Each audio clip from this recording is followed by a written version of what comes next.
making big progress. Fantastic. Tell me more. Where's the progress happening? Well, I'll tell you that where the progress is happening is also where I am struggling the most. And that is in LR. I am able to take a complicated stimulus and reduce it to dinner table language, 10-year-old Nice. language. But what I cannot yet do is reduce it even further to variables that are succinct. I watched Sebastian do it, and he really simplifies it. And when he gets it down to the very bare bones, it is so clear. And I want to get to that point. So I am making progress in that area, but I am also struggling in that area. This week is my intensive logic games review week, according to your study plan. And I'm just eating them up. I'm just going through them like, yeah, this is, I'm eating them for breakfast. Anyway, so that's fine. And RC is pretty good, coming along pretty good. I'm still not at a perfect score on my RC sections, but I'm doing a lot better. I'm reading better, and I'm answering the questions better. That's fantastic. It's great to hear. I'm glad you're making progress. There's still some areas that you may want to work on, but you're moving forward. And I sense your passion for this as well. I sense that you're enjoying the process. Am I right about that? Tremendously. It's an anchor in my life right now. I really, really need it right now. And, things were kind of crazy in my life yesterday. I thought, where's the LSAT? Where's the LSAT? Got to go start studying. Give me a little peace. I hear you. The LSAT's a constant. Yeah. Yeah. So anyway, tell me more about why you booked the call. I know that you're interested in maybe exploring the coaching. Tell me more about what you're looking to get out of coaching if we were to move forward on that. You know what? I want somebody to sit with me and listen to me talk as I translate every single stimulus in a whole section. That's what I'm looking to get out of it. I did fill out the questionnaire, not that came with this email, but a different email. I don't know. It was a Google form, Google Doc. I don't know if you saw it. Yeah. Anyway, that's really what I want. I want somebody to sit with me and listen to me talk. Love it. Well, sit with me and let me talk out loud and say, well, did you consider this? Or that's not quite right. Or anyway, and sometimes I have random questions. And I write them down, and then when I go to class and it's time to ask them, they are either not as pressing or don't seem quite as urgent. But I want to be able to say real time, is even if the same thing as if, things like that. Now, even if is kind of like saying whether or not. And how do you translate that in a logical reasoning sense? Whether or not. How do you translate that into formal logic? Well, not everything is a conditional, right? So some things are just irrelevant. So if we say, for example, I play soccer even if it's muddy outside. Okay. So I play soccer. So whether or not it's muddy is irrelevant. Exactly. I play soccer, and that's the end of the story. I play soccer when it's muddy. Maybe I play soccer when it's not muddy. Probably do. But you see, it's not a necessary or sufficient indicator. Okay. Not necessary or sufficient. Okay. A lot of things are not necessary or sufficient. And that's how the LSAT gets you sometimes, because we get so involved in sufficient necessary framing that we start looking at everything as a conditional, when in reality, some things are just not conditionals. And I think that's what Sebastian is able to do, because I do look at these stimuli and I think, okay, I've got to put it into conditional logic. I don't yet know how to just say X, Y, Z. I'm just not quite there yet. And that's where I need to get to. Yeah, sure. I mean, that's something we could definitely explore together. I mean, your idea around listening to you run through a whole section of logical reasoning, that sounds great. My slight adjustment to that, if I were the one doing the coaching with you, I'd reduce the number of questions to allow more depth. Because if you think about it, let's say a section of 25 logical reasoning questions, some are going to be easier than others. Some you've already got. And I'd rather us take that time for the tougher questions that really need it. Because even just to solve a section with no talking is roughly 35 minutes. Right. To talk through the questions would probably take quadruple the amount of time, if not more, if we were to cover all of them, even just on a surface level. So what I do in my coaching is I might take the hardest 3 to 5 questions you've recently encountered, along with your photos of your diagrams and notes. And those form the agenda for our session, where you'll explain to me your thought process. I'll have a look at any notes that you made. So the symbolic logic you talked about with the ABC, XYZ, we look at what you did there, and I can make recommendations and adjustments. But what you said about you being the one talking, I think is key. In my conversations, I'm doing maybe 20% or 30% of the talking max, and more of it's you walking through your thought process, and I'm kind of giving little nudges here and there. Yeah. Or asking questions here and there. How is this process different from just the study plans that you have online? The study plans that you have as part of the course that I'm enrolled in. And I don't remember the name of the course that I'm enrolled in. Okay, sure. I think you're in the premium. So where you have the live class access and you have the videos and everything. I mean, this is different because we're actually meeting on a regular basis and talking together, talking through the problems. And I'm also helping you personally craft your study plan every single time that we meet. So, but how are the study plans different? I think what you've got is really clear.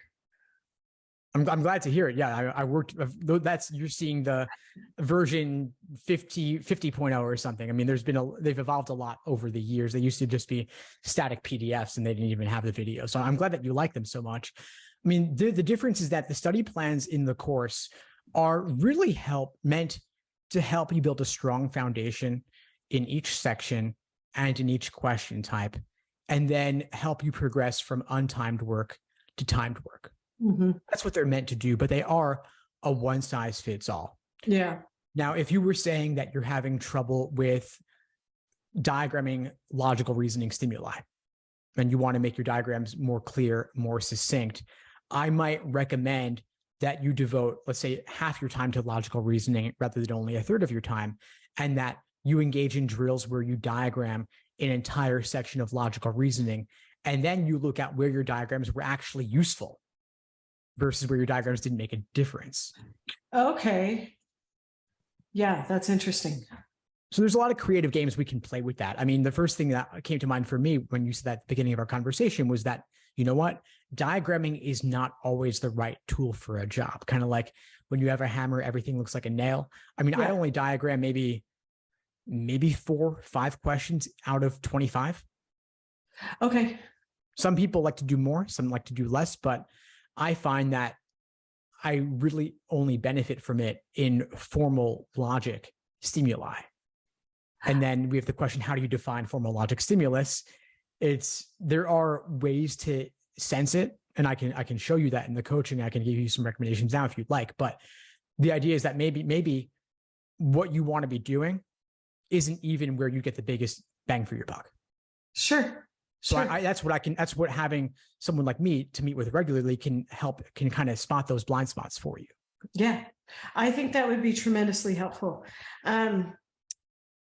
Okay, so my process for LR is I glance at the question stem, so I know what my job is. I find the conclusion, and then I read the stimulus. And while I read the stimulus, I speak to myself out loud and just translate it to, regular lay people language. And then I grab my pencil and then I try to connect the elements, and I want coaching helping, finding the hole in the logic. And that's what we look at. I mean, you've got to be able to find the gap in the argument. You got to recognize that there is a gap. It could be small, it could be big, it could be an egregious classic logical fallacy, or it could just be they failed to consider something, or they took something for granted that they shouldn't have. And that's where the dialogue becomes really important. Okay, sounds good. Okay, a minute ago you said that you could show me, was it where diagramming isn't necessarily effective, or was it something else? Yeah, no, you're right. I did talk about that. So formal logic stimuli. Where can we diagram? Where is diagramming useful? Where is diagramming not useful? Yeah. So I'd love to get into this with question examples at some point, whether we do the coaching program or not. We can have another call and I'll walk you through a couple of them. But the recommendation I have to tell the difference is basically, is this stimulus talking like a person might actually talk versus tons of conditional statements? So if you have a stimulus where there are tons of conditional statements and you see the same variables repeated again and again, yeah, maybe it's the necessary one time, the sufficient another time, yeah. you feel like, okay, maybe I'm going to want to do the contrapositive and link things together. That's a formal logic stimulus. Yeah. And that is one where diagramming might be useful. Yeah. In contrast, sorry, go ahead. You said, but a person doesn't talk like that. Is that what you're saying? And then if there's a stimulus where somebody is just talking, it probably isn't conditional logic because they're just talking. Exactly. So some of this might be open to interpretation, but that's the broad strokes way that I think about each of these two types of stimuli: formal logic versus informal logic. And so formal logic. Sorry, go ahead. No, go ahead, please. If somebody is just talking, there are always gaps in their logic because we all do that. And the reason that we all do that is because it's not really possible to articulate every single underlying assumption. Yeah. So there are just too many things. I mean, that's why contracts are so long, because they're trying to delineate with bullet points every single possible contingency, everything that could possibly get in the way. In everyday life, we don't do that because it would take forever. So let's say you book this time on my calendar for 1:30 p.m. It's assumed that, let's say, if you're sick or if I'm sick, we're going to let the other person know, because there's no way that I could know that you were sick or you could know that I was sick. So we need to explicate that. We need to make that explicit through an email, let's say. In contrast, let's say if there were some major natural disaster that knocked out the internet worldwide, we would both kind of understand, hey, the call over Zoom is probably not happening and we don't have any way to reach each other anyway. So right. we do have underlying assumptions just baked into everyday life. And so informal logic stimuli could be said to contain a gap because they don't bother to make all of that explicit. So the question of whether a stimulus is fundamentally flawed or is just contains a small gap is really based on whether we extend the principle of generosity or charity to the person making the argument. So are we saying that they're dumb, or that they just didn't bother to make that explicit? Yeah, sure. I've noticed that I've started to email and text people differently and make things a lot more explicit so that they don't have to make the jump, and also so that I am clear. Mm-hmm. Anyway. Yeah, that's really important to be able to do. There is one LSAT question, if you want to see an example of one that is formal logic that is a favorite of mine. It's the question involving, maybe I'll put this in the chat because it's a weird term. But if you the question about hominidae, I think I'm saying that correctly. It's from Prep Test 35, I think, and that's a question that has a couple of different variables that are equally, they're I guess like Latin terms for certain animals, genus, geni, or something. And so that's a question. If you Google LSAT hominidae, you'll find it. That's one that is super formal logic based. Okay. And another rule of thumb is that only certain question types are going to involve formal logic. So inference questions often involve formal logic, like must be true questions.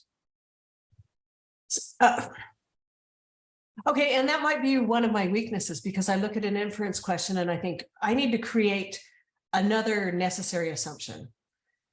If that's the inference is extending it one more step. I guess that would be informal logic, because I could take the conclusion and say, if conclusion, then what? Well, that's the thing. So an inference question, a must be true question, may involve an extension, but it could also involve a paraphrase of what's already in the stimulus or connection between different parts of the stimulus, because an inference question is by definition not asking for new information. Like must be true, they're asking for what we already know to be the case based on the stimulus. So a connection between different parts could appear extension, like it could be the unspoken conclusion when you combine everything and kind of sum it all up.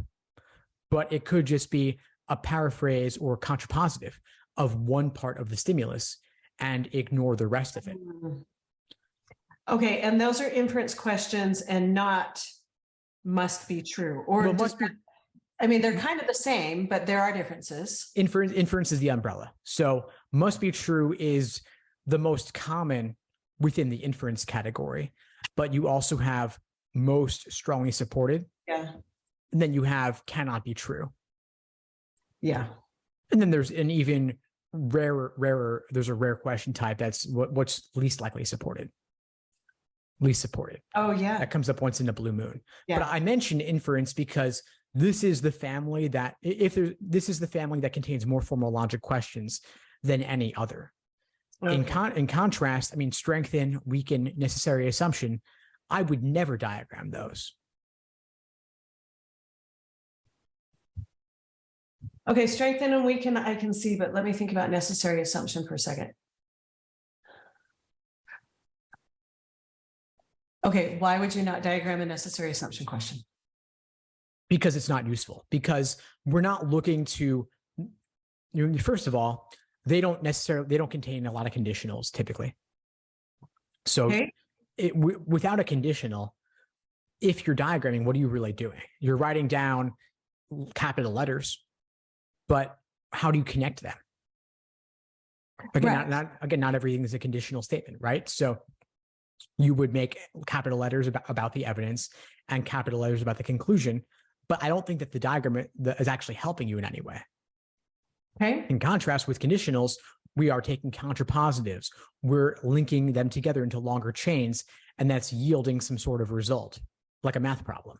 But informal logic, like necessary assumption, strengthen, weaken, it just doesn't have that characteristic. That's not the right tool for the job. The tool for the job is looking at it critically, and then secondly is the negation test or denial test. Yeah, that's the proper tool. That's the proper technique for that question type.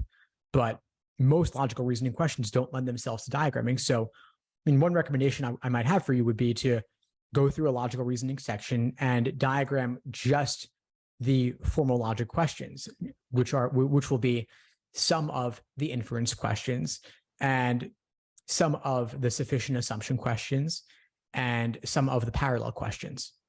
But that's really going to be it. Okay. Okay, I think I will do that. Okay, necessary assumption, the negation test. Okay, and then strengthen and weaken. When I look at strengthen and weaken questions, I have had to really discipline myself to say, don't try to strengthen and weaken the whole stimulus. All you are trying to strengthen and weaken is the conclusion itself.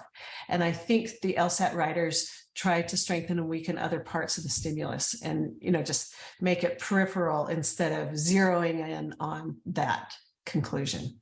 And I'm getting better at that. Good. Yeah, the conclusion is the most important part. And one thing you want to do is get rid of filler. Like train yourself to disregard the filler. Yeah. Okay, good. I've taken notes on these things and I will do just what you recommended. Inference, paraphrase, contrapositive. All right. Thank you so much. Of course, Jill. My pleasure. It was great to meet you again, and we'll be in touch. Okay, we'll be in touch. Thank you. Thanks for tuning into the show. Please subscribe if you haven't done so already to be notified of new episodes as I release them. And feel free to reach out if you need anything at all as you move forward with your prep. I'm happy to help however I can. In the meantime, I'll wish you all the best and take care.